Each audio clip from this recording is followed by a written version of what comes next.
માટે દેશને પ્રથમ ક્રિટિકલ મિનરલ કોરિડોર આંધ્રમાં સ્થપાશે. કેન્દ્રીય નાગરિક ઉડ્ડયન મંત્રી રામમોહન નાયડુએ 2026-27ના બજેટને આંધ્રપ્રદેશ માટે ગેમ ચેન્જર ગણાવતા આવકાર્યું છે. બજેટમાં કરવામાં આવેલી જાહેરાત મુજબ આંધ્રપ્રદેશ સહિત 4 ખનિજ સમુદ્ર રાજ્યોમાં 22 અર્થ કોરિડોર, દુર્લભ ખનિજ કોરિડોર સ્થાપવામાં આવશે. મંત્રીએ ખાસ ઉલ્લેખ કર્યો હતો કે તેમના મત વિસ્તાર શ્રી કાકુલમમાં પ્રકારના ખનિજોનો વિપુલ ભંડાર હોવાથી તેના વ્યૂહાત્મક કોરિડોર માટે નિયુક્ત કરવામાં આવ્યું છે. આ પહેલેથી ભારતની આયાત પરની નિર્ભરતા ઘટશે અને આંધ્રપ્રદેશના દરિયાકાંઠાના વિસ્તારોમાં ઔદ્યોગિક વિકાસના નવા યુગની શરૂઆત થશે. બજેટમાં દુર્લભ ખનિજોના ઉત્ખનન અને પ્રોસેસિંગ માટે જરૂરી મૂડી સાધનો પરની આયાત ડ્યુટી નાબૂદ કરવાની દરખાસ્ત કરવામાં આવી છે.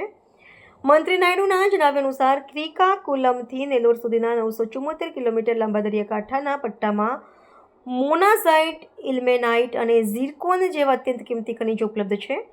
આ ખનિજો ઇલેક્ટ્રિક વાહનો, સંરક્ષણ સાધનો અને આધુનિક ઇલેક્ટ્રોનિક્સ માટે અનિવાર્ય છે. શ્રીકાકુલમમાં કોરિડોરની સ્થાપનાથી માત્ર ખનન જ નહીં પરંતુ ઉચ્ચ તકનીકી મેન્યુફેક્ચરિંગ એકમો પણ સ્થપાશે, જેનાથી સ્થાનિક યુવાનો માટે હજારોની સંખ્યામાં રોજગારીનું સર્જન થશે.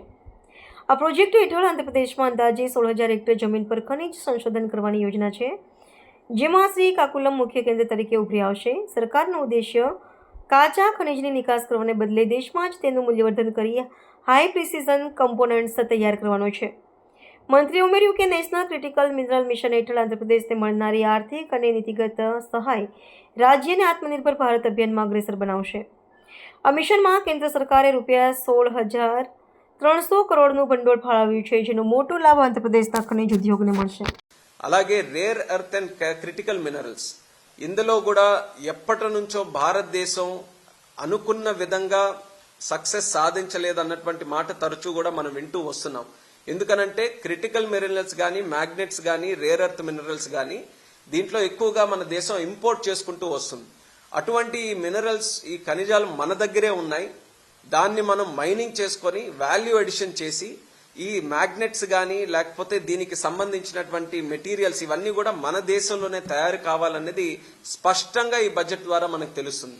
దీనికి ప్రత్యేకంగా నేను అభినందిస్తున్నాను. ఎందుకనంటే ఈ సెక్టర్లో ఆంధ్రప్రదేశ్ రాష్ట్రం కూడా మరి నిర్మలా సీతారామన్ గారు బడ్జెట్లో మెన్షన్ చేయడం జరిగింది. అందులో నాకు అత్యంత సంతోషకరమైన విషయం ఏంటంటే ఈ క్రిటికల్ మినరల్స్ మా శ్రీకాకుళం జిల్లాలో ఎక్కువగా ఉన్నాయి.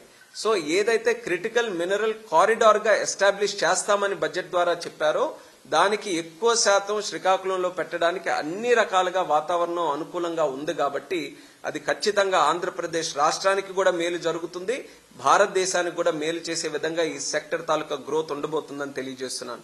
దీనితో పాటు టెక్స్టైల్స్, అలాగే క్యాపిటల్ గుడ్స్, స్పోర్ట్స్ గుడ్స్ ఏవైతే ఇప్పటి వరకు భారతదేశం అంత పెద్ద ఎత్తున ఈ ఇండస్ట్రీస్ ని ట్యాప్ చేసుకోలేకపోయిందో దానికి ఇప్పటి నుంచే అడుగులు వేస్తూ చాలా చక్కగా ఈ యొక్క సెక్టర్స్ అన్నింటిని కూడా ఎంపిక చేసి వాటికి కావలసినటువంటి నిధులు కేటాయిస్తూ దానికి కావలసినటువంటి రిఫార్మ్స్ తో పాటు ఈ రోజు బడ్జెట్ లో ప్రవేశపెట్టడం కూడా జరిగింది.